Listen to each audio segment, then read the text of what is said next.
War looms overhead, and this could be ignited from many regions around the world. We are seeing now Russia declaring the US a threat and adversary. You came here for the truth, so let me unveil that for you. This article right here out of the FT saying Putin builds China links as ties with the West fray. Now I have to scroll through this article. There is so much to cover here. I'm just going to go through a couple points, the major points, but you need to read this one. This is very important. And they're talking about Putin meeting China's president, and basically they are meeting together for that gas supply deal that I discussed in an earlier video. And there's just some things right here that I need to get through, and they're basically cementing ties. They're getting closer, and we all know that. We've seen this happening. I've disclosed that here. Pardon me, I just scrolled through. According to the Russian officials and security analysts, Moscow's worst standoff with the West since the end of the Cold War has convinced Putin, the government, that they must moor its security interest to China, and the Euro-Atlantic security architecture is broken beyond repair. They're basically saying right now they're falling apart from NATO, they're falling apart from the West, the US, and basically they have to make their own alliances, and that's exactly what they're doing. And it says this: cooperation between Russia and China is extremely important to keep the peace in the framework of making international law, making it more stable. So they love this international law. They always talk about this. We saw Leon Panetta talk about this with the, instead of going to the Congress when they need to use the military, they need to seek the international community. And, this is all about that. But what about the individual sovereignty of every country? But, that is a different topic for a different day. So let's go in here. What he said: Mr. Putin told the Chinese counterpart just 2 weeks after he accused the US of destabilizing the world by frequently violating international law. They certainly have done so by doing this, by going into all these other countries, starting wars with people they don't even know, putting bombs overhead, and they call it warheads on foreheads, actually was the Pentagon statement on that. Quite disgusting here. And if I just go into that, they basically updated their military doctrine in the targeting NATO and the US more clearly as the Ukraine crisis has frayed Moscow's relations with the Western alliance, and they go into that declaring them an external military danger. They said this, the highlighted portion: people familiar with the document said NATO and the US would openly be designated as threats or adversaries in the document's new version, due to be published next month. So we'll have to get that information. Hopefully it will be disclosed to the public. But that is very huge news when they're saying specifically they're a threat. They're no longer, a counterpart. They are actually a threat. So with this, we can expect more things to happen economically as well. They're going to be scaling back on their purchases of US debt, and this is slowly but surely going to put much pressure on them. I'll move on quickly here, and this connects in again out of the FT, and what they're talking about is they're saying basically that there are problems that they had with Iraq and Syria. And they said this: I do wonder whether that historians will record that in the spring of 2014, we were too focused on Ukraine, just as ISIS was grabbing control of huge swaths of territory. Now, the reason I mention this is that there are consistently major distractions that go on in the mainstream media, and they use these distractions to pull away from the things that are hurting us at home. This is big information when we think about it. All of the other distractions now, there are all these silly things like celebrity news and all the things that go on TV that mean absolutely nothing, but there are also big distractions that are occurring, and we're seeing things happening just even today. Now, to connect in with that, I talked about what was happening in Syria in my book, and they said this: Russia and China's leaders have publicly opposed their actions. Their message was very clear: outside forces should not interfere in the internal processes of the countries in the region. Pretty clear what they wanted to say, and of course that connects in with what I was talking about at the beginning. Russia and China are basically fed up with what the West is doing, and that's why they're breaking apart. They are not getting close, that's for sure. You can see things are just getting worse and worse and worse, and they'll meet up for these, little events that they do, which I'll talk about in a moment, but we can see the tension getting thicker and thicker. Right here, gum chewing, limo eschewing Obama riles some Chinese.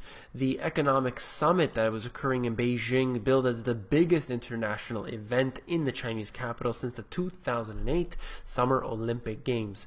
So they're all there right now, and basically they're talking about how important this is. Now, what the reason they're doing this kind of thing, the reason that this is important for someone like Obama, is that they need to gain back some of the trust. They need to gain back some of what they're trying to accomplish here. And of course, this is not going to work out for them because of what they're doing. They're committing crimes all across the world. They're really ruining a lot of their interests in areas like the Middle East and North Africa, where China and Russia do have that vested interest. It's very important for them.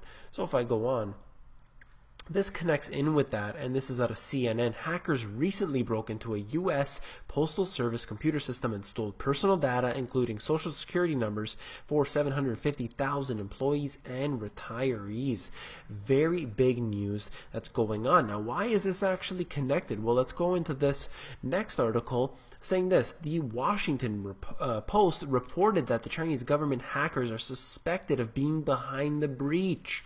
And that is very telling. And this comes at the exact same time, and this right here, as the Asia Pacific tour in Beijing, starting with the meetings with the president of China and the economic summit. So this is interesting that this hack actually was noticed in mid-September, but it is only being mentioned right now that Obama is there. Quite interesting that this is happening at this very time. We don't know what's true. We don't know what's being used as a political distraction, but undoubtedly these things do happen. There are fears, there are legitimate threats in the global economy, and we need to really think about this for a second. Now, one of those other articles previously did refer to the Putin referring to the West as building a world order, that famous word that they love to use, the New World Order, one world order.